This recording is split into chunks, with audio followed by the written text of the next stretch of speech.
Dear friends, happy to meet you all. Happy also to note your concern for progress in the spiritual aspect of our life. There is a mundane aspect which is overwhelmingly becoming important for us. So much so we tend to neglect the spiritual side. It is necessary that we should proceed on both the fronts equally well. There may be some talk later on flying with both the wings. Nobody flies with one wing. No bird can do that. Nor can we totally succeed with only materialistic approach. So, I should congratulate you for this much of viveka that you have got, namely that there is another side of our life, namely the spiritual aspect of our life. People tend to use yoga, even today, in many places, for material benefit only. They will ask me whether it gives you the blood control, blood pressure control, sugar control, or many other diseases with which we suffer. These questions are better presented to doctors rather than to a spiritual person. Though it has been a habit for some reason or the other, people tend to ask such questions. They belong to the physiological plane and better attended to by the doctors who know more about it. Incidentally, many things can happen. When you control the mind, the body also gets some amount of control. Yoga also has been confused with a lot of exercises, physical exercises. They do good. They are supposedly doing good to so many people, about which I am personally not aware of. Nor had I at any point of time any inclination to practice any one of them. So I will be the least competent person to talk about that. Though in the schools I was taught certain exercises. I was a good sportsman myself, and there the matter ends. I never took it to be a way of controlling diseases. This is enough as an introduction about other aspects of yoga.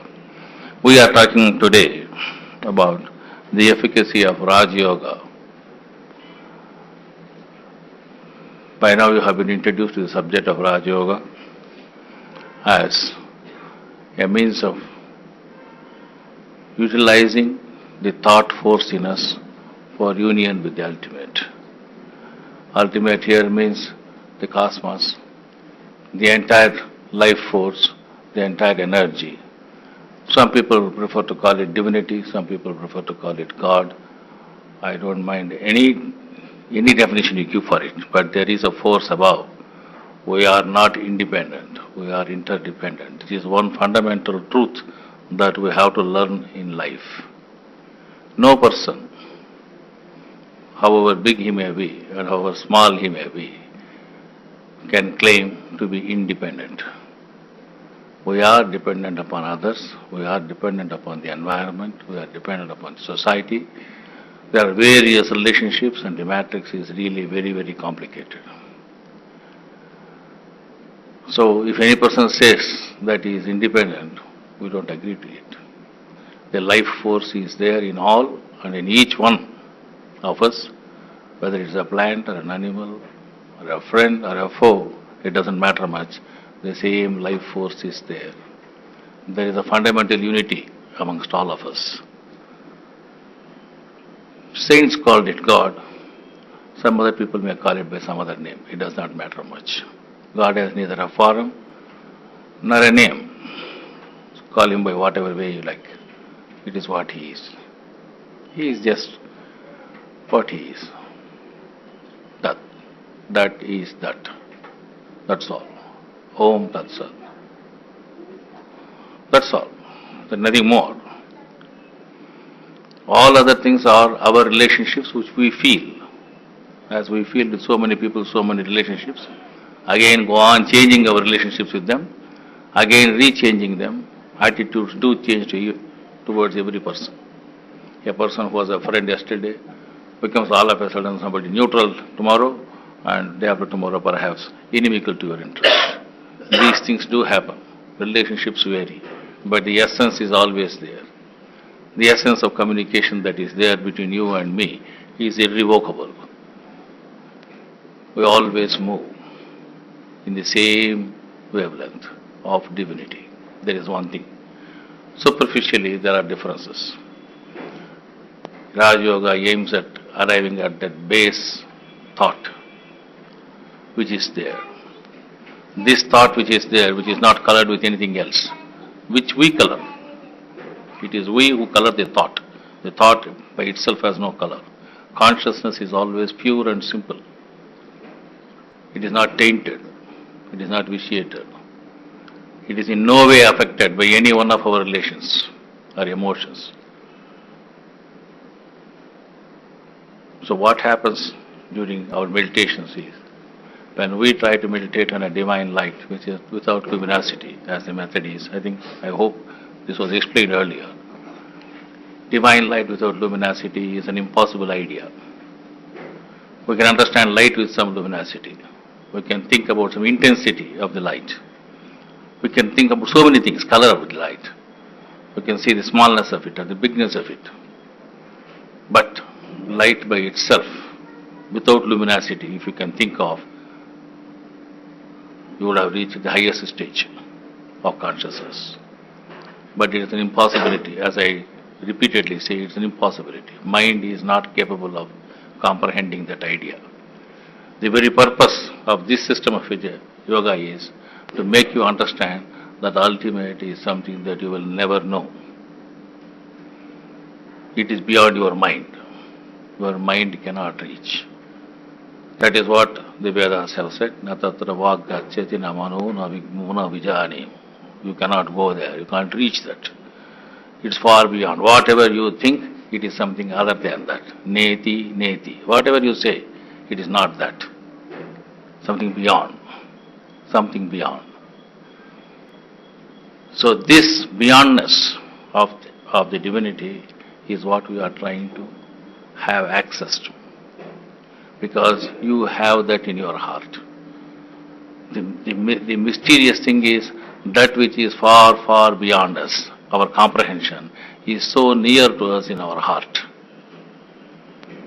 It is beyond our comprehension, but it is easily comprehensible by your feeling. You can feel it, but you can never know it. You try to know through logic, you will never know.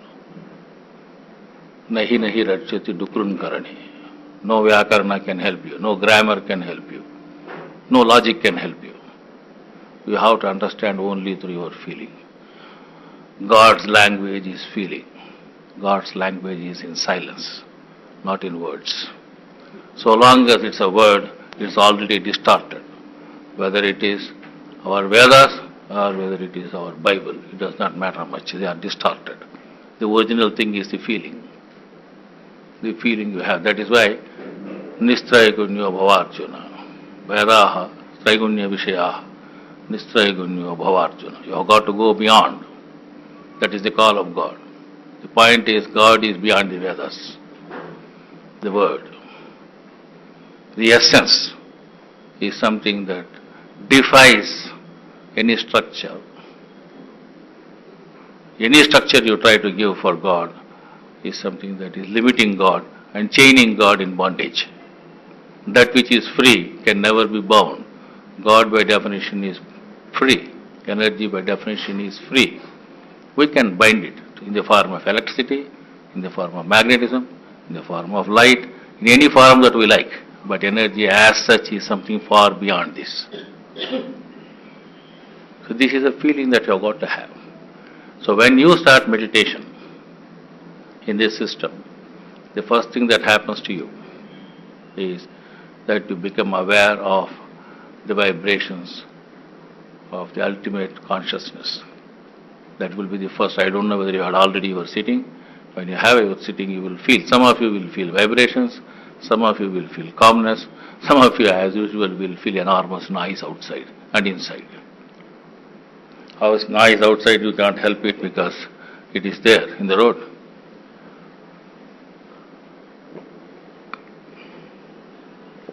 Noise inside, it is your complication. You have got so many feelings, you have got so many attitudes, you have got so many thoughts, you have got so many responsibilities. All of them will come to you, one after the other.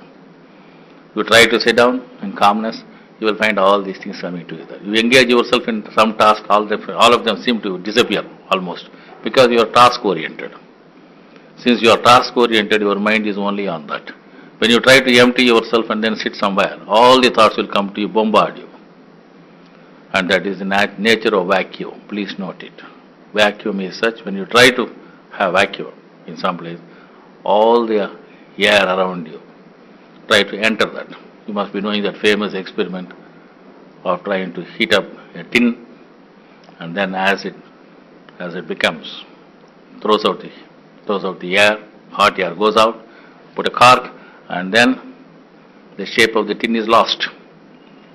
For the only reason air wants to enter, it has no chance of entering into it, and then the can becomes totally twisted, wrinkled, totally out of shape. Similar is our mind. When we try to keep your mind calm, what happens is all thoughts will come to you. It is not thoughts which come to you, they are thoughts which are there in you, which are trying to go out, which wants expression, which wants attention. So many things which you forcibly put them down and then were attending to certain other things. They kept quiet. When you are calm, all of them will come to you. And then they want precedence to be established. Now I'll try to come. No, I am more important. So many thoughts. Some exams may be there. Some promotions may be there. Some responsibilities of going to the shop may be there. Maybe you have got to get certain things for your children. Maybe you have to attend to your parents. Maybe you have got something connected with your house. So many things. Every damn thing with which you are connected, everything comes there at that time. You really get confused. And then it is much better to have some one word by which I can go on reciting. That seems to be much more easier. Because then your mind is given an attention, an object. You have got some toy to play with. It can be Om Namah Shivaya or Namo Narayana. It does not matter much. Or O Ram or Hey Ram.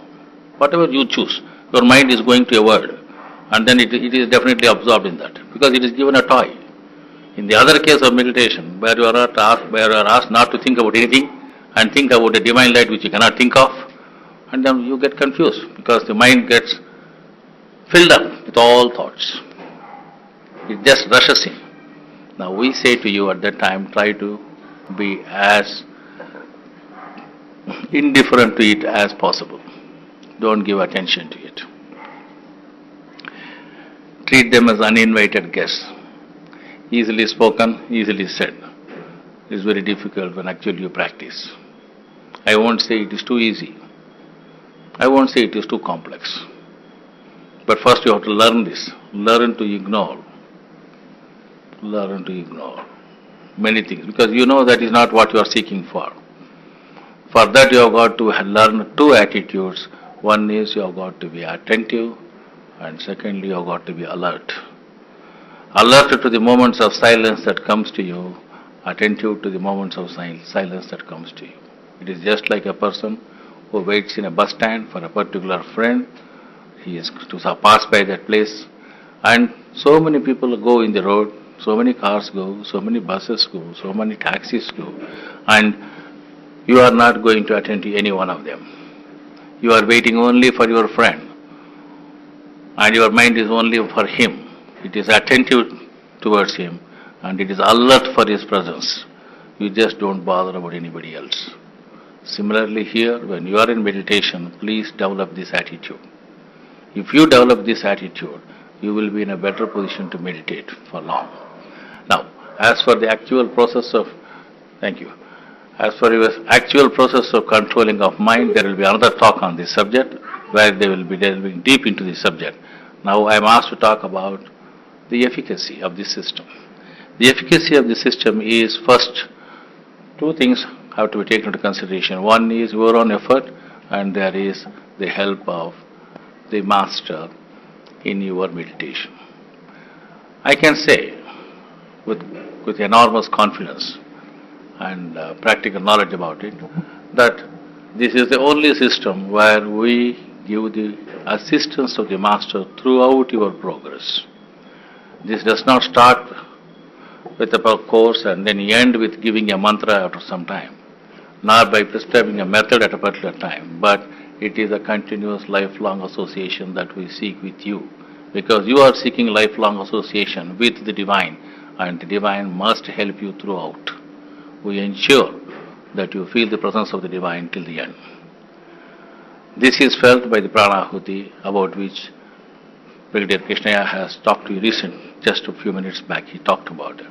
Pranahuti is an experience that you will go through, and you will know the nearness of God. Everybody has told that God is in the heart. Everybody has told.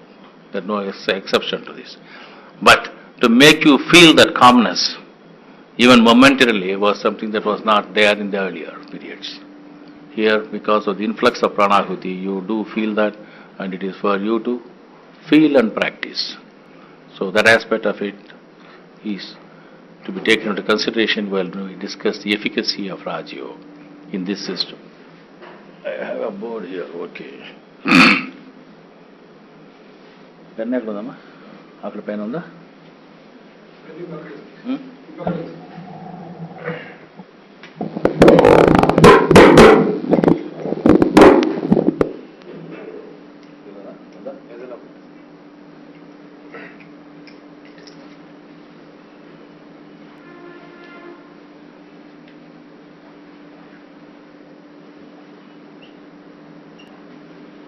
If you take your heart into consideration, this is where most of our feelings are. Thoughts, of course, maybe even at the buddhi level, but at the manasic level, all our feelings are there. Manas is where the heart is. Buddhi is connected with the intellect. So actually, we have got intellect, or let me put the buddhi, manas. Manas, I think I'll translate as a feeling as well.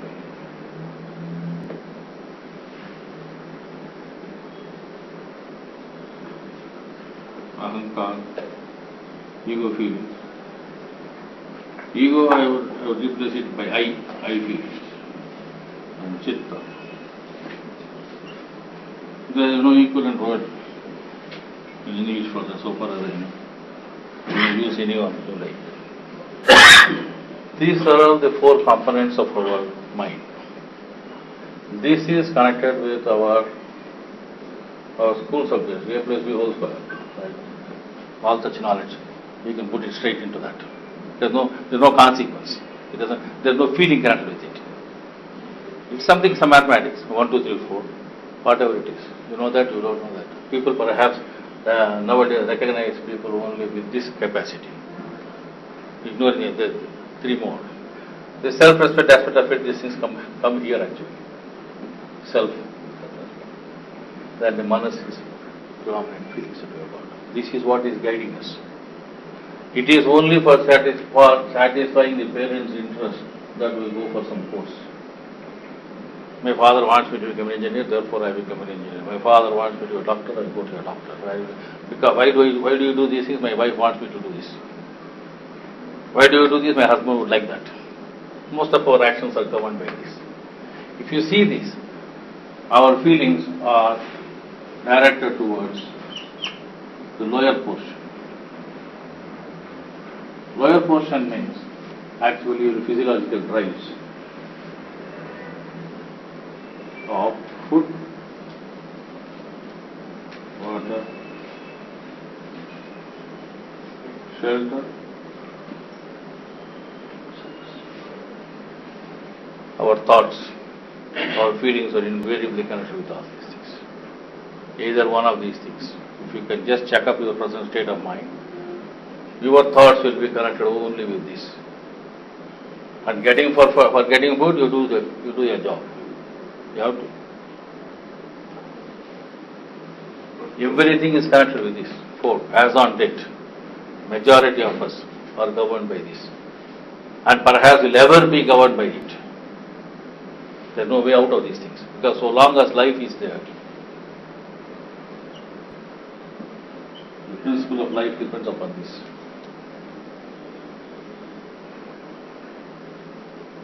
There is no chance of getting out of these things. Animals are condemned once and for all for that position. There is no way by which they can change the cycles. When it becomes hungry, it just finds its prey. It has to go and find its food. There is no alternative for it. When it's thirsty, it will go to the nearest possible source of water.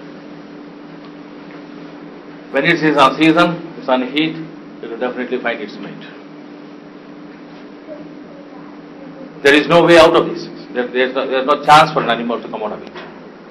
Human beings are the only person, only animal, where we are given an option to control them. We know how to control hunger. You feel hungry, but then you wait for the dinner, you wait for the lunch. Your mother says, you take some more time for your food, please wait. We wait. We don't grab it. If you then note whether that is so in your case, and if you are very honest about it, I am sure there must have been occasions when you must have pinched up something out of the kitchen, maybe a fruit, maybe something else, something edible stuff. If nothing else, as the pulses going straight into your mouth. The animal has not left us. Please note this. It is that state of mind which you are trying to control. It is that impulsive state, impulsive nature. Animals are propelled, impelled, compelled. There is no alternative. They have to behave like that. We need not behave like that. God has given us that much of liberty, that much of freedom. But we do not exercise that. Culture, education, social development, all these things, you can see the parameters by which we judge whether a person is advanced or not advanced. We apply these meters. What is his behavior? A tribal fellow, how will he behave? A cannibal, how he behaves. A socially developed person, how he behaves. That is, man has been persistently making efforts to control these urges and then arrived at certain ways of living, which he calls cultured ways. Don't behave like that, they say. You're an animal. Don't try to do that. Why? That is so. In majority of the cases, people have followed. Now, present day civilization seems to be moving in another direction of trying to have as much as what we want to satisfy these urges. I don't want to go into the value systems, because that is not the topic. My topic is, how are we going to control these things? However much we try, there are occasions when you fall for this, and of course you just can't help it. Water is something that you'll be forced to take, and perhaps there is no difficulty in getting it.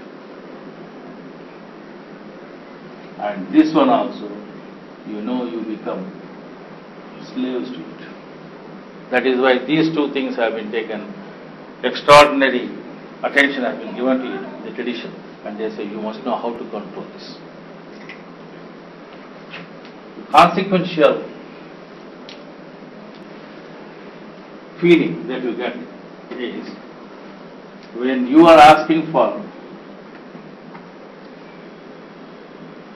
some drive satisfaction, you find others also are striving towards the same thing.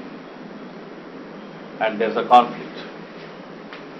And it leads to rage, anger, confrontation. When more than one person tries for the same object, there is naturally confrontation. And that is what we generally express as growth.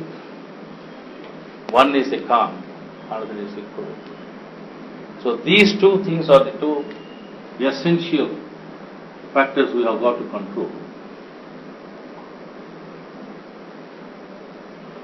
And they seem to be inbuilt in our animal nature. All my previous discussion is only to point out that we seem to be conditioned by these two things almost. Animals are conditioned, we know that. We also seem to be having no option over this. Other systems of yoga have tried to totally abolish these things. By whatever means it is, suppression, oppression, by way of privation or deprivation. We can use any method by which they try to see that you get away from the family, you go away to the forest, you go and stay in some mountain, get far off from the man, don't get into these situations. Try to be away, as far away as possible. But this system is meant for a grihastha, for a man living here, in the family life. And these two things are the most important drives that you have got to attend to. And you will not be in a position to suppress it. You are not supposed to also. So we always ask here, try to learn moderation.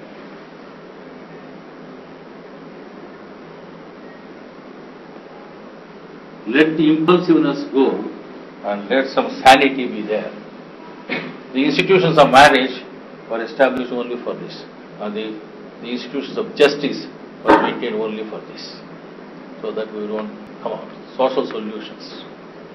What are your individual solutions for this? To conform to the social institutions. Today, what is our reaction to social institution? You know better. We are trying to question every one of them. We don't want to stand by the judgment of some judge who says you are at fault. Even when he says that it has been established this fellow has murdered Rajiv Gandhi, you would like still an appeal to the president. Nobody is prepared to accept it. Principles of justice is being questioned. I am not going to the minor details. I am talking about the major detail. Only one incident I am telling. Hundreds you can add. Individual positions are like this. In our own house, for no reason we fight with our brother. For no reason we fight with our sisters. For the sake of some object. For the sake of something which you think you deserve more than he or she. All our fights are coming from this. The principles of education, unfortunately, are founded on this. We have got somebody who is first in the class and there is somebody who is last in the class. Whoever has given us that right to distinguish them, I do not know. But that is what education is. Every one of us learn at our own pace. Incidentally, that is the reason why I have got a school which says that is a school for slow learners. We would like everybody to be treated on par. The grace of God is equal and all. And there is no question of superiority or inferiority. The problem is connected with basic instincts. How best can I overtake the other man? In killing him is what we are trying to justify by saying, yes, he is the first man, he is the last man. That is the reason why you have got the word in the marketing today. You say, he had a kill today. What is that word? What disgraceful words we are using to say that we are cultured. So these two things are the fundamental points. On this there is no solution in the tradition as to how to do it. They told so many things. They said be in the good company, be in the good thoughts, try to be with only good people, try to do only good things, try to learn some moral stories, try to live according to those expectations. All these things we have heard. But then man has been more intelligent than those words which express some sanity. We have found every way by which we can deceive every one of the Panchatantras. All our itihasas have lost their value. All our Puranas have lost their value. Nobody wants to follow any one of them. We have become intelligent. Our buddhi has gone far beyond. Agreed. There is no doubt about it. But what is the solution still? The problem is there. The problem is sought to be solved by this moderation, principle of moderation. And for that, we have got to lift this mind which goes to the lower mind, the thought force, which flows down, generally goes deep. Some effort has to be made to go up. Tradition has made so many efforts of education and other things. In this system, through Pranahuti, the first effort that is made is the flow of consciousness to the lower mind is sought to be diverted to the upper portion. This is the work of the master which he does. Which he does. You can be rest assured, but you are given two things to do. You are asked to meditate on points A and B, about which more details will be given by my brothers. There are 2 points located in the chest. I think somewhere in the picture is there. That one is not. That is you by yes. There are 2 points A and B on which you are asked to meditate. And if you meditate on these things as prescribed, it is our experience that our impulsive tendencies come down. This is a positive assurance that we give in the system, namely that if you meditate on these 2 as prescribed, with the help of this Pranahuti that is already done, in this system you get the advantage of control over the impulsive tendencies of your basal stuff, the drives. Once you control the drives, or once you can put it under some reasonable control and get rid of the impulsive tendencies, you know you have won 3/4 war of control over ourselves, because that is what exactly is our problem. If you look to yourself and see what type of thoughts that come to you, they are invariably connected to those 4 as I have already said. But it is also true that you have thoughts of aspiration. Fortunately, God has given us a mind which aspires.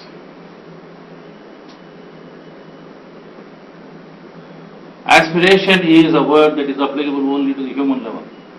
No animal can aspire for anything. It has no capacity to think.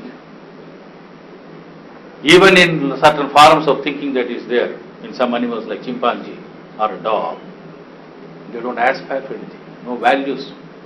We aspire. What is the first aspiration we have got? The first aspiration we have got is sharing.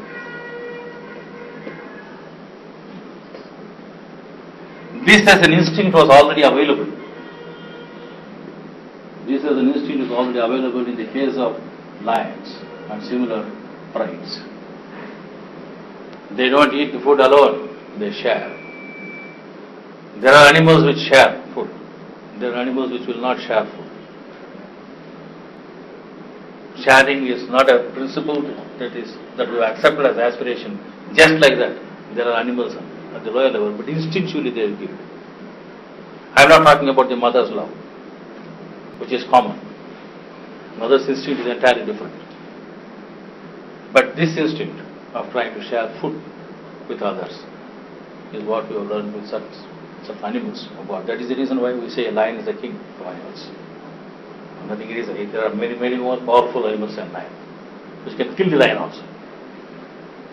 But this is the reason. And here, the first principle is a sharing. And this we have developed as an aspiration. And what is it driving at? It drives at trying to give what you think you should have. The physiological drive of hunger is thought to be moderated. You first give your children, then you take. Then you give elders, then you take. You don't take directly. A civilized society is one where the food is shared first with the children, then with the elders, then with oneself. So the principle of sharing, which was learned from the animal, instinctual level, we brought it as an aspiration. And we said, in this land, we said if somebody comes to you, you treat that person as an atithi and give him food first and then only you take later.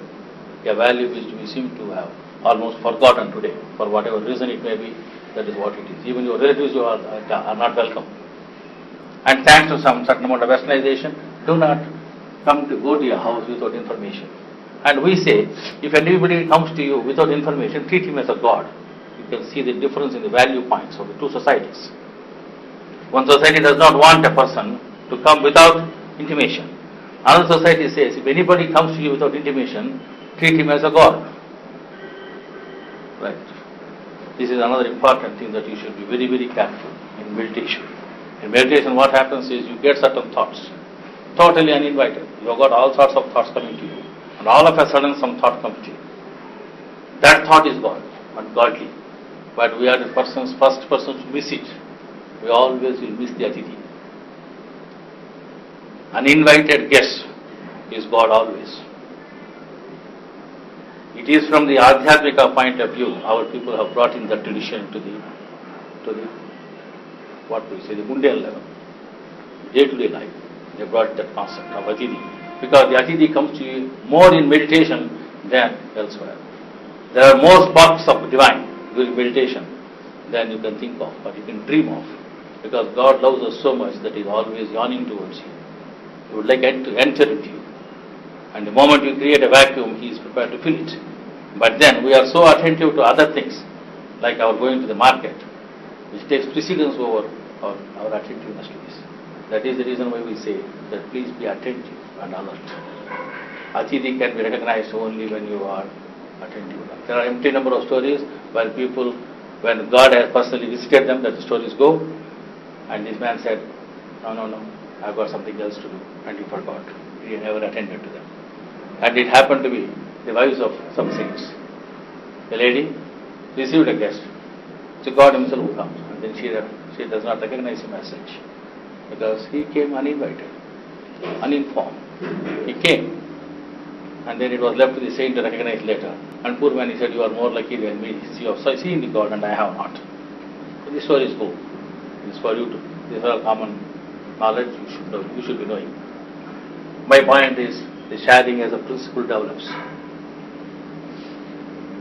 Unless this sharing develops, you will not be in a position to develop tolerance. This is another great virtue of this country, which you are maintaining, and we will forever will maintain. Because this is consequent to this. And this comes to you only when you learn how to share and not behave impulsively towards certain things. Impulsive nature, once it's reduced, this becomes natural. A brother of mine was asking, some of us are prepared to share, some of us are not, sir, why is it so? I said, yes, control is not known. Impulsive nature makes you hold it, you don't want to share. And you would like to save it for. Impulsive nature alone is a principle for saving. You would like to have it tomorrow. Saving is a very, very obnoxious idea in spirituality. That is why Prophet Muhammad said, please do not bother about the next day. God is there, He will give you. He was wise. He was wise. And that's why I think he also said, don't try to lend money. He said, give it. If you have got money, give it. Don't lend. Lending is not permitted. It was not permitted by him. Because who are you to lend? Who sees it? It is his. It belongs to the cosmos. Nothing belongs to you. Everything belongs to the universe. Nobody has got a right to say this is mine. Because your existence itself is transient. Now that will come to the later. This sharing principle. And naturally along with it will come service. So these two principles of spirituality will develop the moment you try to be attentive to the upper portion of yourself, the aspiration portion of yourself. This is the first thing that comes to you in this system.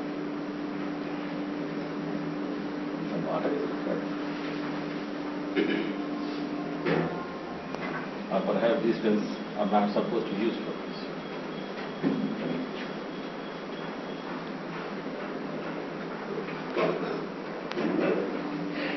So I stress on the Zubayan and then A and B, these two things are over. Now when you sit in meditation,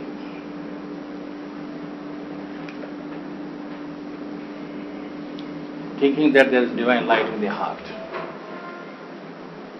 As I told you, you will get a lot of thoughts. But then, when you learn to be attentive only to the divine light and nothing else, everything else fades out. Fades out into nothingness. They don't have any impelling nature to attract your attention. That leads us to understand what exactly I am. Who am I? This who am I question is one of the toughest questions to answer. If any one of you can help me with the definition of what you are, as you understand, I am very happy.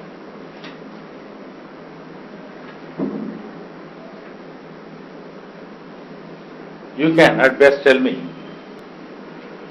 your name. You can give me your physical description.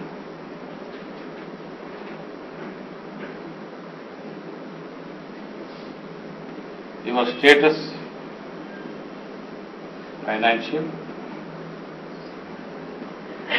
official, relationships, as wife, husband, son, father,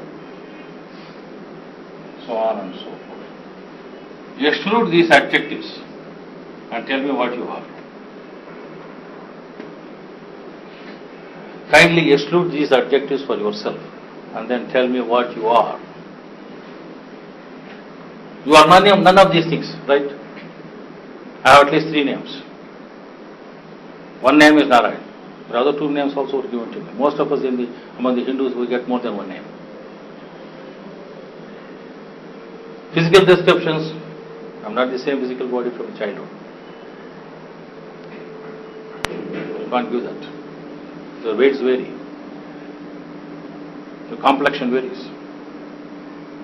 If you see all these things, can you think about yourself other than this? And all these things are transient. All these things are temporary.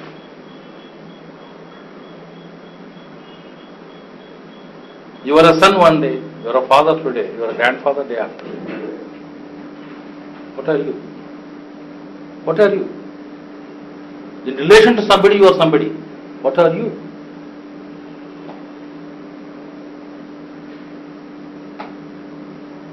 This is the first and the foremost question that a man faces in spiritual life. Who am I?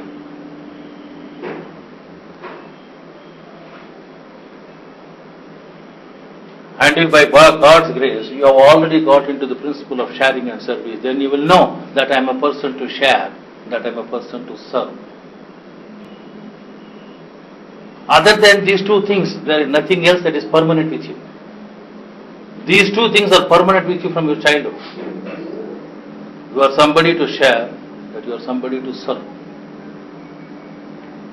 Who that somebody is, you can call yourself by Narayana or Rajanarayana, or you can call Purushottam, you can call Govinda, it does not matter much by what name you call yourself.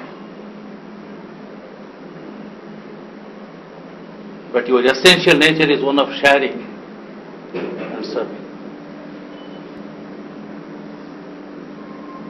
Now that leads us to a metaphysical concept about which I will not be in a position to talk much.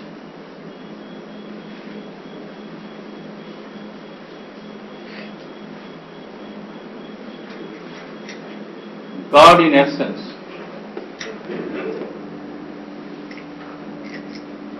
and God in manifestation.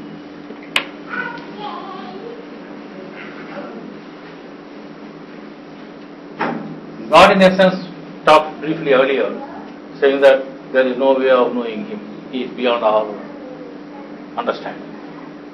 What is God in His essence? He said, we don't know. Divine light without luminosity, we said. We just don't know. Natatra Vagda. We said it again. This is what He is. God in manifestation is you and me.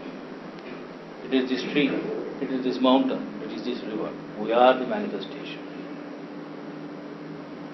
And we are God's in expression. And what did God do first? He did first Purusha Medha, as we call it.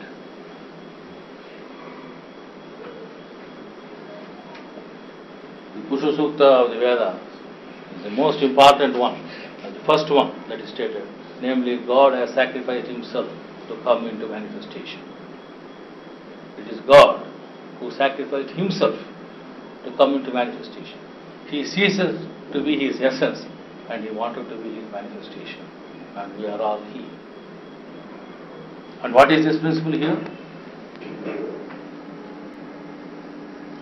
He wanted to share. He wanted to serve. Sacrifice is another aspiration we have got.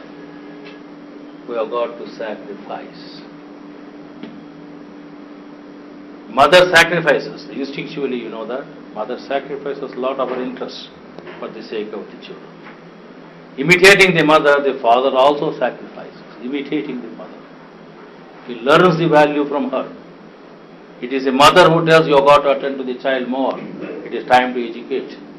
It is time to give him food. It is time to you should go and do something for him. Right? It is a mother who teaches you the principles of sacrifice. That is the reason why the Vedas always use the word Matru Devo Bhava. Please note it. For no other reason we use that word. Why she gets a precedence over the father is, this is the reason. She participates in the divine function of sacrifice first, and then she teaches that lesson to the husband. Now, that is beyond the point for me. Now, here, God in essence, God in manifestation, principles of sharing and service. And the third principle we got is the sacrifice. If we learn these three things in life, we have learned almost everything of spirituality. If we can behave like this, it's enough. But then what stands in the way? What stands in the way of our doing it? Why is it we are not prepared to part with the money, a few rupees that we have earned today, with others? Because we have not learned to serve. We have not learned to sacrifice. We have not learned to share. We think it is ours. The possessiveness is one of the things that we have learned unnecessarily. And that is the nature of a tiger and not a lion. Lion kills its prey and then throws it off and then goes after eating it, while the tigers save it for the next day. Please note, this fear of not getting food tomorrow is there more with the tiger than with the lions. I am comparing both the wild animals. There are many more sattvic animals which I can bring into the picture. But then I want you to understand, even the noble animals are those which share. The ignoble animals are those which try to save it. And then after all it may die and it goes waste.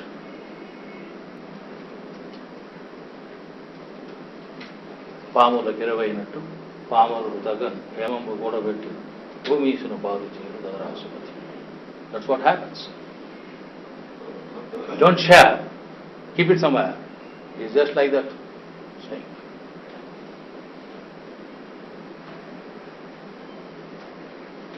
But these values we have forgotten. But they are spiritual values. They are not social values. They are entirely different. Social values I told you already. Marriage institutions, they are different. Spiritual values are different. So now, what stands in your way is your self. And once you know there is no such thing like self, and you are only a relationship, a bundle of relationships, you will not try to own anything. The sadasat viveka automatically dawns on you. This is the nature of the first knot. There are 13 knots in our system, as depicted by Babuji Maharaj. And that is the first knot. The nature of first knot is trying to distinguish between what is Sat and what is Asat, what is permanent, what is not permanent. I try to come to this point through a non-Vedantic method, because Vedantic methods are there to teach this. But I don't believe in that. Because for practical people, we want to know what exactly is the problem. Everybody knows we are not going to live tomorrow. Thereby, we don't grant ourselves non-existence. We don't. But once you know your relationship, sit in meditation and then see what you are, then you know there is only one friend for you, and that is God. He is with you, the only friend. All other friendships, all other relationships are transient. He is the one with whom we are born. He is the one who will continue to be there even after our death. Because the energy doesn't go anywhere. There is only a change in the form of energy, but then nothing happens. The energy itself is there. You are going to continue. In what levels you will continue is a separate issue.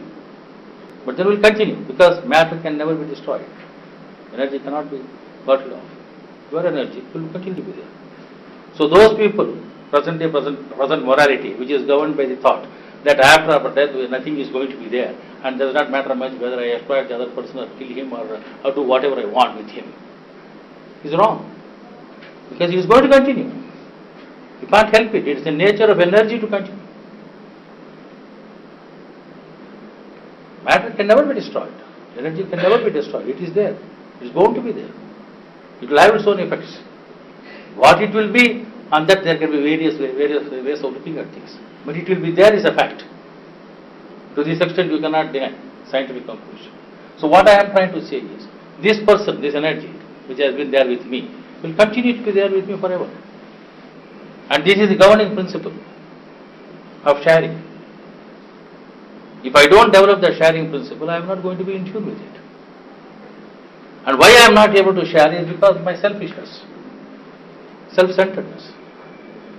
Thinking that I am more real than the essence. The essence is more real than me. Once this Sadhasa viveka comes, this first knot dawns. And then your yatra starts. You start moving further. You start moving further as to what exactly it is. Alright, I am not permanent, there is something that is going to be permanent. What exactly it is?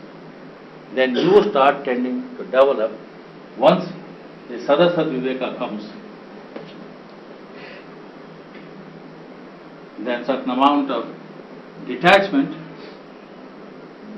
starts. Till the time no detachment is possible. Detachment for us really means attachment to the divine. You tend to know more and more this Sat, and you tend to know less and less this Asat. That is detachment. Detachment with the Asat and attachment to the Sat is the basic way of movement in spiritual life. We move towards what is true, what is permanent. What is impermanent, we try to give as little importance as possible. That's in the language of Babaji Maharaj. We do not develop undue attachment.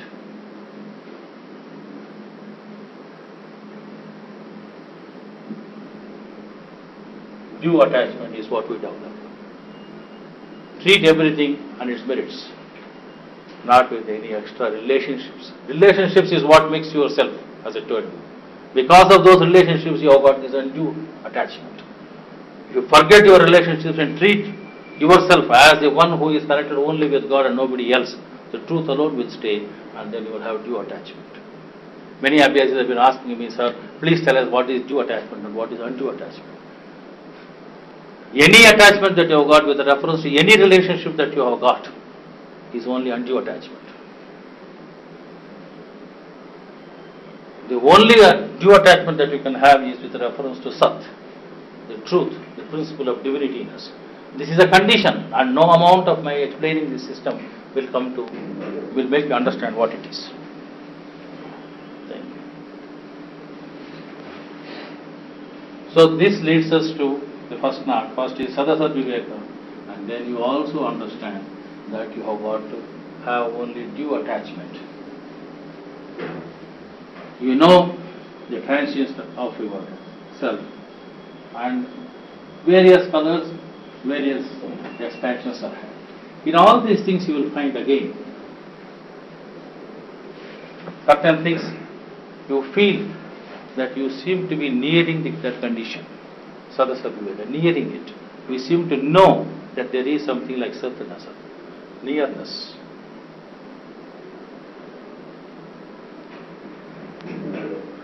This is the word in Sanskrit we generally use the word samipyata. We seem to be moving towards that feeling. It is not as though we are established there. We seem to know, yes, there seems to be something like this.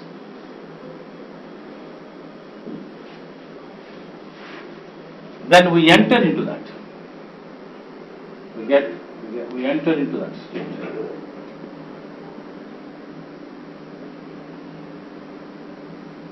You are more established here. You definitely know that this is permanent, that is not permanent. Then that comes under Salokya.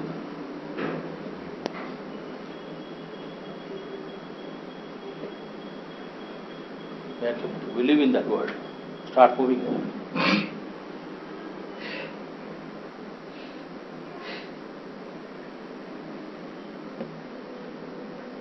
We become similar to that. That condition itself is yourself. You feel that you are that one. Nobody is attached to you. You are attached only to the divine. But you are entirely merged. Then you got the Laya. Emergence. In every feeling you got these four states. If you are attentive to your sadhana, you will find in every state that is going to be described later, you will be entering, the earnest state you will be feeling, and then you will be feeling, you are entering into that. You start feeling the breeze of that. You start feeling, experiencing that is perhaps where you are. That's the word. It is, but if you want to put the grassless step analogy, if you are getting into an AC room, as you enter it, you know you are getting into a cool place. When you settle there, you become really cool. As you enter it, you feel it, the nearness to it. This is Sarokyata. And then you have got the Sarokyata you have got. You become similar to that. Yourself is, nature itself becomes that.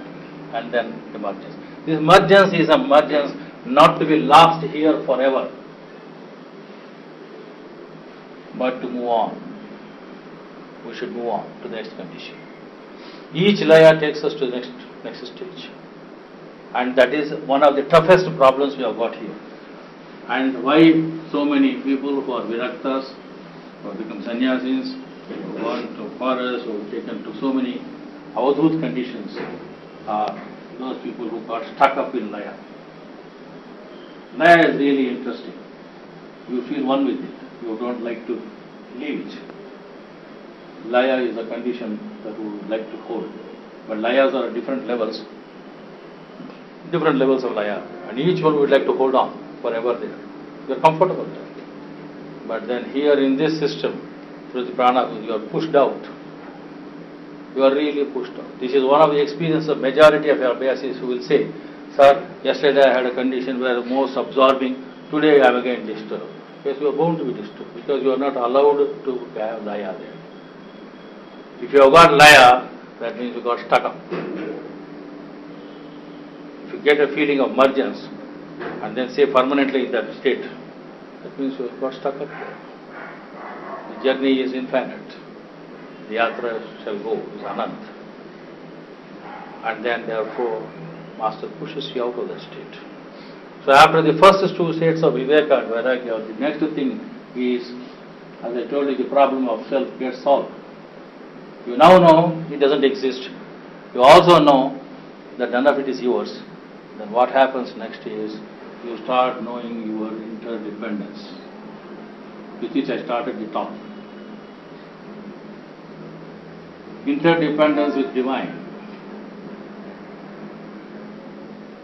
The essence cannot exist without manifestation, and manifestation cannot exist without essence, is the knowledge that you get. You are divine because you are a part of the manifestation. And once this awareness develops inside, that is Swaswarupa Jnana as it is stated in tradition. Swaswarupa.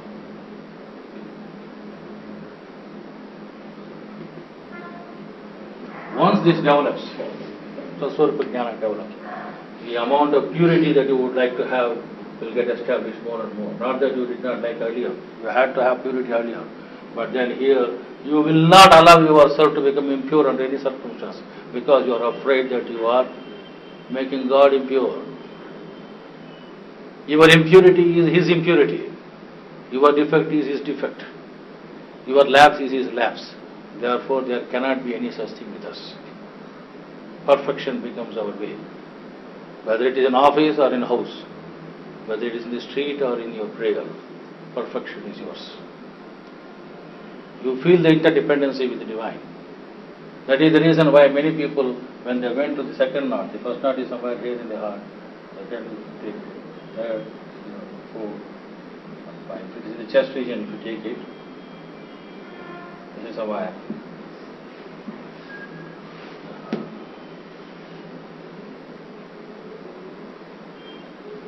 This is located. These knots are located. This side is the first knot with which you start. When you come to the second one, many people got stuck up here. Because it is purity. Simple purity. And when you maintain it according to tradition, this gives a reflection of this. The fifth knot is reflected. Fifth itself is a reflection of something else above. So what happens is Aham Brahmasmi feeling becomes more and more predominant.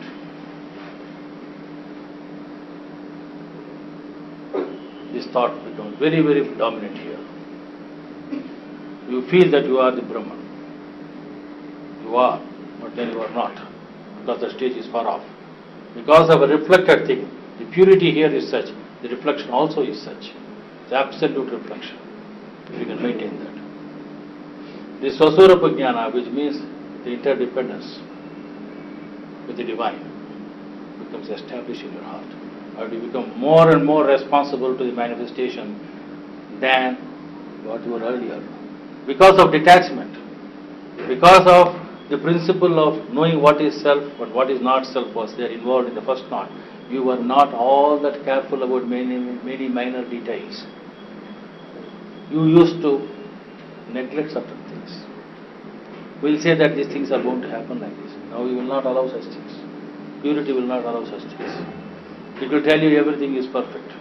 That is why people who are established here like Ramana Maharshi and others were able to say that everything is good. First he left the Vairagya, he left the house, took the renunciation very early in life. And then finally said, when somebody asked, is it necessary to renounce? He said, not necessary. And he had to come to this conclusion. Because he knows this. This condition compelled him to say something against what he himself practiced. What I am trying to tell you is, the nature is such. The nature of that knot is such. Secondly, the self comes to know, though the eternal or the energy in itself is dependent upon it for expression, still it is secondary in nature, and that is primary in nature. The energy is primary in nature than the places where it is expressed. The fan where electricity is getting expressed is inferior in status to the very nature of electricity itself. This is very obvious. Similarly, we as individuals are fans. We are giving the breeze to others. We are capable of giving this because of that electricity. Electricity by itself cannot give breeze to anybody in this world. It cannot. The energy by itself cannot give anything. Only when it is expressed it can give. And it is expressed like this. And this has no business to say that I will give breeze only to Krishna Egara and not to that gentleman there. And that is what we do when we say, when we are expressing the divine. And when we say we, our people and other things, we want the breeze only to those people and nobody else. And that is the extraordinary selfishness of this fan. If it somehow develops an identity, somehow, Maya, is ignorance.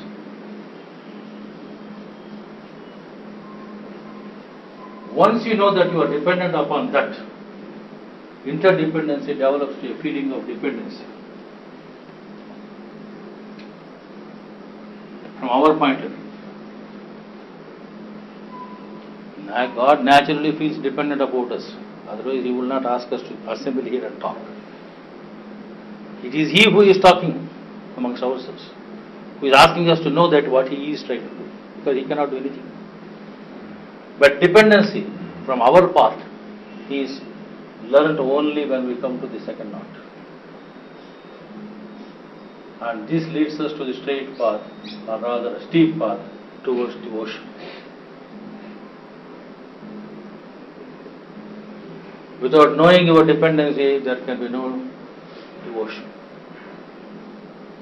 Your lowliness must be understood before you can think of getting devoted to somebody. I am devoted to my father, I am devoted to my wife. There is an enormous difference between these two words.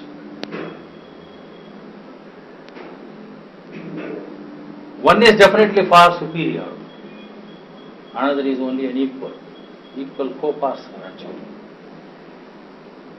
I don't know why English got into that dirty position of saying that I am devoted to wife. You are devoted to parents. You are dependent upon the wife. So the dependency can give you two concepts, either devotion or co-partnership. I can be equal to God, or I am dependent upon God. These are the two feelings that you get.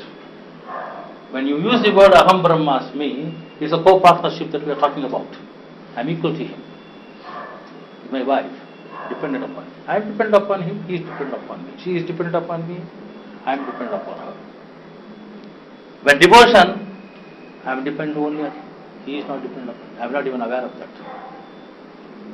To move into the realm of bhakti, you must understand that you are low. Lowliness of your being must be understood. Without knowing your lowliness, you will never be devoted. Because of this lack of understanding of this lowliness, people would talk about Vadikasulvada Venkatraramana. So we would like to have barter with him, equal. I pay this, you pay me. I will do this, you do that. Whole of your Mimamsa suffers from this. Mimamsa, which is nothing but Vedas. Yajnas, Yagas suffer from this. I do this, I offer this, you better give me this. I do this Ashwamedha, you better give this. I will give this Purushamedha, you give this. Barter, business. That is the level at which Vedas ended. That is the reason why Krishna said, Nisthai Gunyo Bhavarjuna. Because these things are connected with a barter level. I do this yajna, this must. If vratam cheste, ye phalam tappaka vastundi. God is compelled to obey what you pray for. He has to grant. That's what the tradition says. I am not here to question it. I am only questioning the attitude towards God. So long as you have got that attitude, it is only an equal position. In equal positions, you will end up only with Aham Brahmasmi.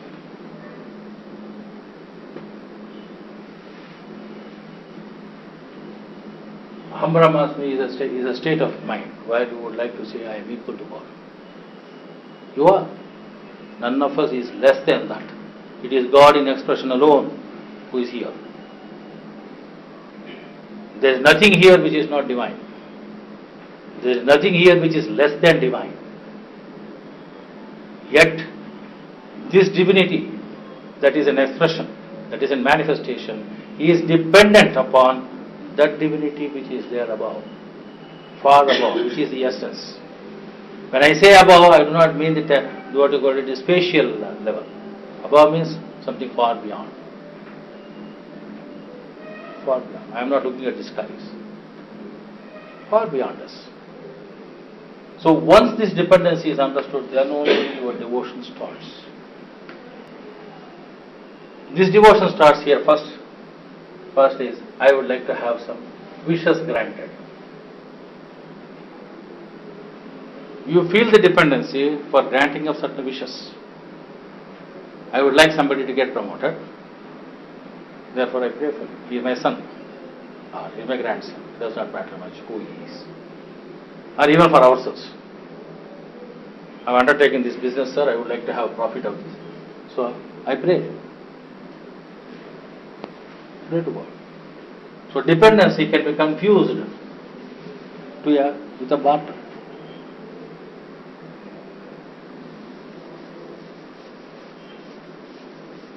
Majority of our stotra pathas, what our religion has given us, are only prayers seeking some relief or the other from the divine.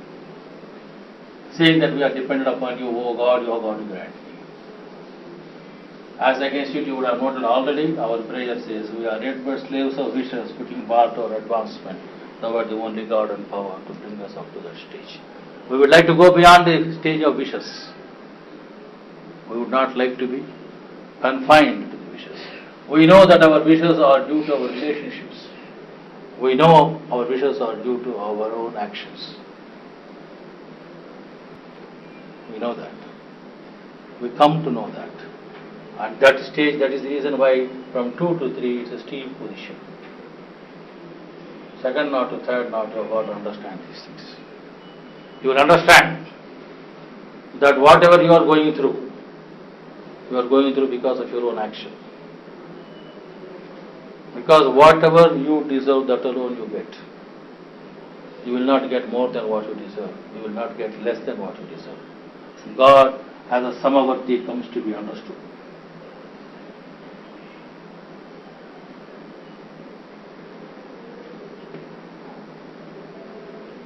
God is an omniscient, omnipresent, omnipotent being, everybody knows, everybody talks about it. God as justice, samavarti, the person who gives balance, who maintains the balance of his existence. This has to be understood, to understand devotion. Till that time our prayers are only petitions, asking for petty things. Real prayer is one which is like the one that we are given, namely, Master has given that we are yet but slaves of wishes, putting bar to our advancement. We are not asking God here to satisfy those wishes. We are only saying that we are the goal of human life. We would like to come to that stage. We want oneness with God, Laya, to be in tune with it, with the energy, to be in tune with nature. That's what we are asking for. We are not asking for anything less than that. We are not asking for some petty things. Because those things are due to our own. I think one of these talks will be on your commandments, and here, truthful.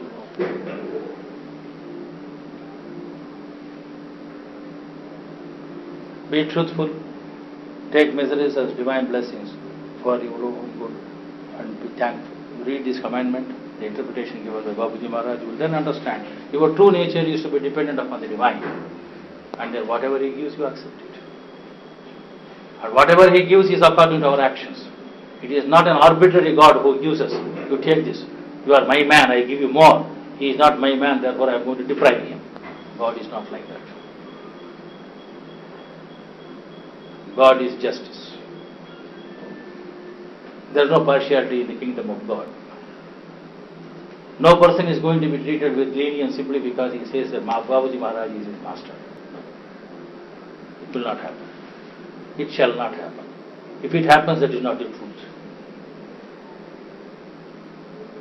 It is our sentiment which makes us feel now and then because we are dependent upon him, several things that happen to us are good.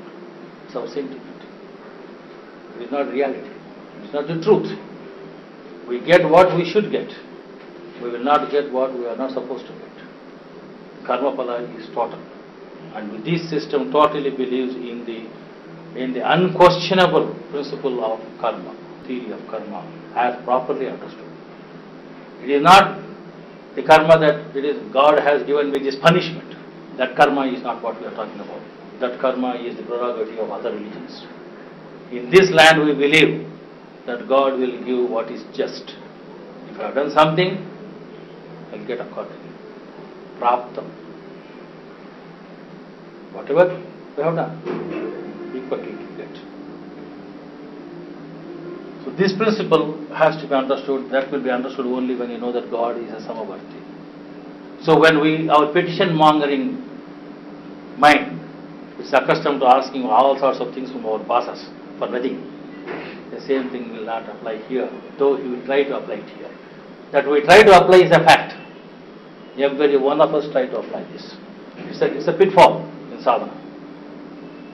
We will ask for some relief.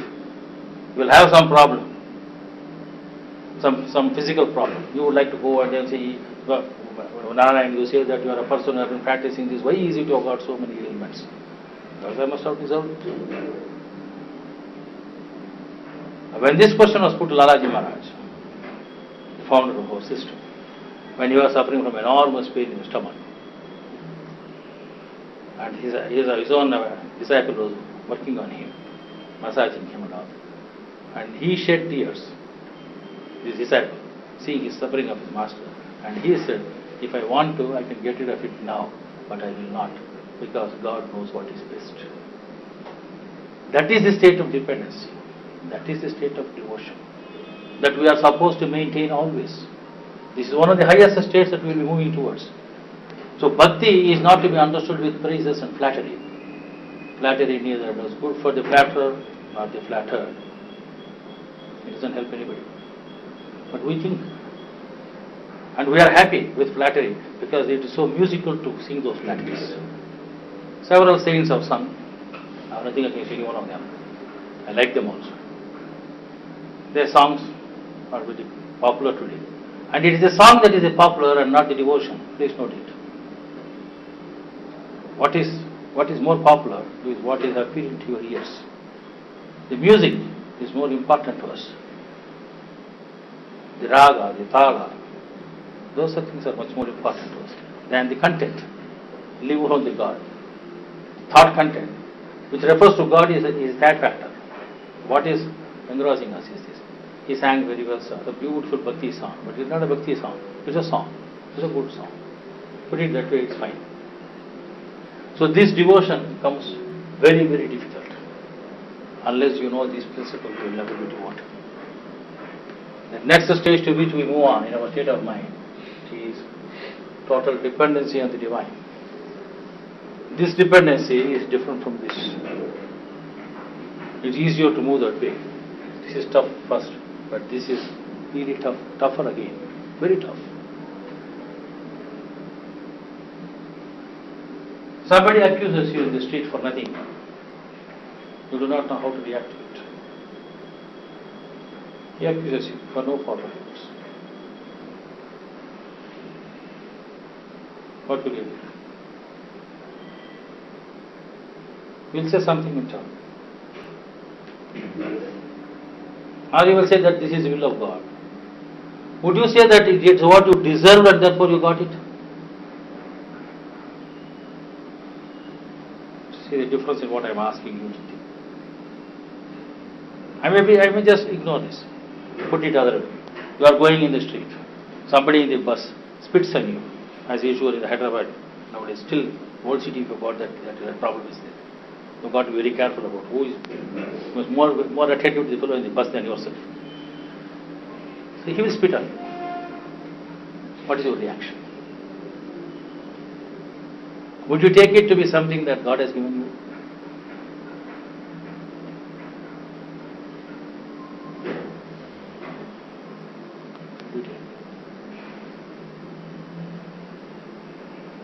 I'll give a small story of a person who has lived up to that expectation. The great Saint Ramanuja was there. He had a disciple who is far more intelligent than Ramanuja, who is much more well versed in the scriptures than Ramanuja. Facts, agreed facts. There are no differences. Both of them went to the present Saraswati Peetham, which is there in Pakistan. And then they permitted him to see that one of the commentaries on Veda Vyasa's Bhashya, Sri Bhashya, they have allowed him to see Vedanta Sutras, and then the commentary given by Dramida there. And the king said, I will not give a copy of this to you. You cannot make a copy. You have to go. You can read once, no second time. That is the condition. And Ramanuja was not Eka Santagrahi. His disciple was. So he said, I will make good your defect and I will read this and come, let us go. So he was dependent upon his disciple to tell what is there in that commentary so that he can write his commentary. The concept of interdependence that we were talking about just now was a matter of issue. Is the self dependent or independent? The issue is whether the self is dependent or independent. If you say it is independent, it borders on Advaita. If you say independent, it borders on Dvaita. It is mutually interdependent is the philosophy of Ramanuja. The interpretation had to be given. He made it appear, Ramanuja interpreted it according to the anecdote, made it appear as if the self is independent. And his disciple refused to write. Because he was under instructions earlier saying that if what I say is not in tune with my philosophy, you need not write. So he simply obeyed his master. And he said, I will not write. And Ramanuja got wild and then kicked him. Literally kicked him through his foot. And the fellow fell. And Ramanuja walked away. And after about some time he comes back to find this gentleman still lying down. And his disciples come and tell, other disciples come and tell, we told this fellow to get up saying that you are dependent upon him for the entire information about the subject, and you are more dependent upon him than anybody else, and you picked him out when we told that we will follow him rather than you. And he said, who am I to say anything about it? My master knows what is best for me. And when Ramanuja says, why did you not get up? He said, you have thrown me down and it is for you to lift me up. Who am I to get up? Where is my existence? Now, this is the narration given in tradition. You may accept it, you may disown it, I don't mind. But what I am trying to tell you is a psychological aspect of it. What is the state of mind? Come what may, the decision of the divine is final. I will not make any effort. Absolutely saying that nothing to do, I have nothing to do with anything else. It is he who does everything. Right? This is the state of surrender, about which every alternative person talks nowadays. State of surrender is one of the toughest we can ever think of. Because that's a state of total negation of yourself. Now coming back to our subject of meditation, what is the state of mind there? This is philosophy. Fine, I will explain the philosophical aspect of it. What is the state of mind? Thoughts are going to be there. Thoughts of sadasat viveka were there. Thoughts of vairagya were there. Thoughts of interdependency were there. Thoughts of devotion were there. Now what is the type of thought here? What is the type of thought you are going to have? A state of mind where there will be no thoughts. A surrendered person has no thoughts. How is it possible? Is it not contradictory to my system of Sri Ramachandraji, who says the thoughts are bound to be there till the end? He says thoughts are bound to be there till the end. And then I say that this is a no thought condition. The reason for that is you must understand what is the nature of thought.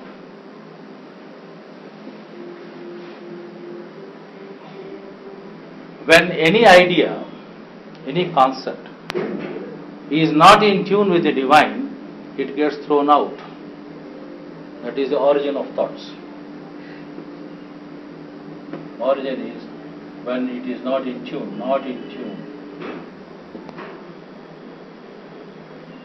with the divine. When a thought is not in tune with divine, you become aware of that. It can be disturbing, it can be enjoying, but then you can become aware of that. But when the thought is something that is totally in tune with the divine, then you become totally unaware of the existence of the thought. Not that the thought is not there, thought is there, but you are not aware of its existence. The existence is the essence itself, and when it is in tune with the essence, then it merges into it. And this is an experience that you will be having on first day onwards. While you have got this no thought condition, you will be writing as no thought. It is not no thought that you have got. The thought that is there with you becomes in tune with divinity, and therefore you are not aware of its existence. Non-awareness of thought is entirely different from non-existence of thoughts. Please appreciate the difference between non-awareness and non-existence. Thoughts do exist. but then it becomes in tune with the divine, and therefore you are not aware of it. And such moments are moments of silence. When you are meditating, you will find that there are moments, some seconds, fractions of seconds or minutes, while your mind goes almost blank, which we generally tend to call it absorbency. Your talk will be there on this. You can ask them to clarify this point. Absorbency. Absorb. The thought got absorbed into the essence. Thought is there, but it got absorbed. That is the reason why we use the word absorbency. We don't use the word concentration. The talk will be there separately. So this thought, our thought which was devotion,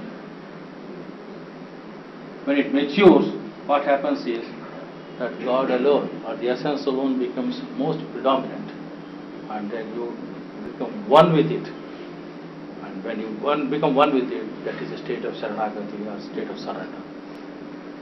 That is how it is experienced in meditation.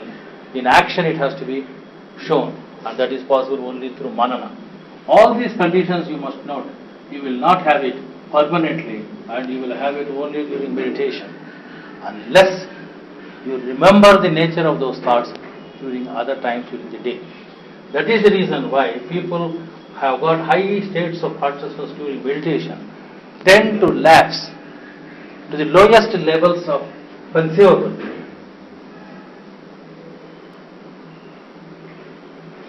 And this lapse is unpardonable. What is granted, you should own. You can't squander. What is given to you during meditation is what is granted to you. And we squander it. And without any compunction. That is the worst part of it. As I told you, if you are established in the second knot in purity, and through devotion you move on to the higher plane, and always be dependent upon it, you cannot help remembering constantly the divine. And when you remember the divinity constantly, purity you cannot avoid. Purity in body, mind, in every action of course. Purity and divinity go together. They are alternative words. So the questions of people who say that I sit in prayer without taking a bath, or when I come without cleaning my feet, I would like to sit. All these ideas will not work, because they are all sloth, they are all matter, they are laziness, which will not be permitted, which is not permissible. If you remember the divine constantly, you cannot have sleep. People who complain to me of sleep are people who are not aware of the divinity, I would say. Because how can you sleep before God? You cannot. But then, this great country has given us a notion that in sleep God is going to be with you, because He is the essence. He is He. You are He. Therefore, He is there in your place. In one of the Upanishads they say, what happens to you during sleep? And then God as the watchman guards us. Who keeps you going? Who keeps you going during the night when you are asleep? Not you. Not your vessel family. Not your wife. Not your children. Not your parents. Who is keeping you? He is the one watchman who is there. If you note that, would you come to the level of a Bhanasura, try to have a watchman of a Shiva? You will not. You will not sleep. These are the conditions that you develop as you move on to the stages of surrender. So from surrender, you move on to the plane of either, where balance is there, equality is maintained. They are balanced. The whole approach of sadhana, Rajayoga sadhana, is towards this balance. A balance to which we can come only when we know that everything that happens to us of our actions. We are protected by the divine day in and day out. We are aware of it, and we live according to that. And these are all made possible by the constant pushes. Now you must have seen, I have drawn a picture like this. This is 1, 2, 3, 4, 5. So here we require, instead of getting lost, we require a push. and then that push is given through Pranahuti by the master. You come here after several stages here, and then you come here. Then again, a big push is to be required, almost a twist. You have got to take total turn. It's not a U-turn, it's a steep V-turn actually. You have to move. And this is given by him. You get into devotion, you move on again, and you come here, again a deep push has to be given. Because surrender is another place where Laya is capable of keeping you in a state of surrender for always. You will not move towards equality. Surrender by itself cannot be considered as the final state. Because we have to move towards equality, balance, samatva. Then only you can say that you are representing the divine. You are a manifestation of the divine. The samavarti, you have to become a samavarti. Balance in our approach. These are the two wings with which you are going to fly. There is two wings in your world. One is a materialism, one is spirituality. Both things are going to go together. Each according to our capacity, each according to our karma, but according to our destiny, namely to satisfy the divine crying for human transformation. Such is the human transformation that is possible in this system. Thank you. If you got any doubts, you'll answer. My Lord. Huh? No, sir? Time has been, huh? I have taken too much of time. I can't help it. You call me and you get into this.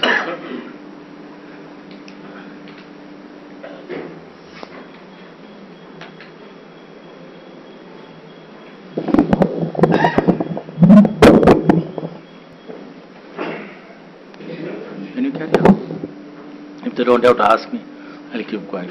If they ask me, I'll answer. You can answer me tomorrow. You can question me tomorrow also. I'll come again. You can make out your points. Tell me.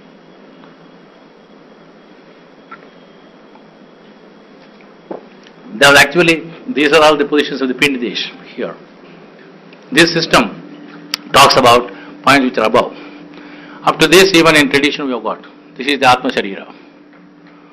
Then this is the Brahma Sharira. And beyond that, nobody talks. In this system, we talk about the conditions of Sahasrara and beyond this also. But Sahasrara is reflected here. There are 5 points in between. There are 3 more behind, which takes us to the central region. Regions which are beyond the Sahasrara were not mentioned in tradition earlier. Nobody has mentioned it. The details with which the transition happens during this Pindidesh was mentioned by Jnanadev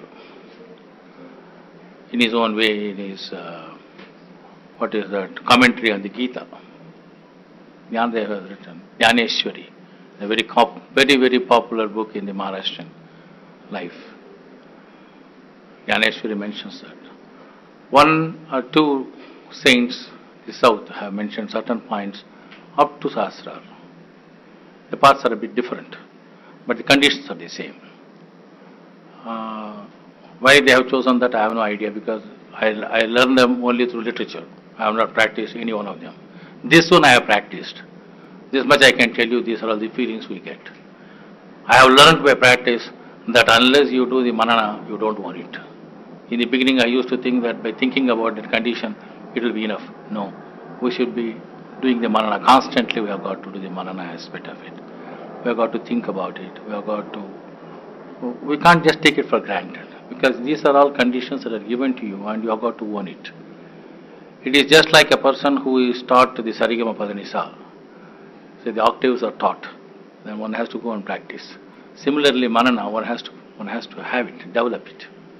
Until he does it, he will not be in a position to have it.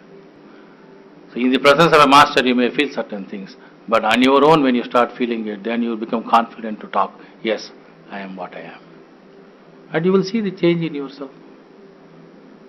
How much of a less of a beast you are, and how much more of a man you are, and how much of a sharing that you do, which is the principle of divinity. Divinity is nothing but principle of sharing. Please note it. Sharing is the principle of divinity. It is with us, all of us. We want to share. Many of us want to share, but circumstances compel us not to share because we fall victims to that selfishness. And even then, when sharing, you would like to share among your own people. There's another nasty habit we have got. We develop this habit. I was amazed at in one function of a funeral where the dana had to be given. They were only searching for the relatives to whom they will give the dana. There are other people who are eligible for it, but then they were not prepared to give because they said, so why should we give so much of money for him, sir? They asked me. I said, so much is your sacrifice, so much is your service. I did not like to talk much. These are all points which one would not like to discuss. One has to grow. One has to grow to that level. It happens. In some cases, in these rites, funeral rites and shraddha rites, you've got interesting problems.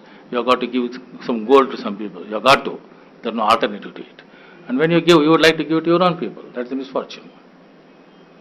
Why this misfortune? Because our self has not grown beyond the relationship about which I talk. You don't want to be yourself. You want to be in relation to somebody so and so. That is the unfortunate position. We don't want freedom. We want bondage. We like bondage.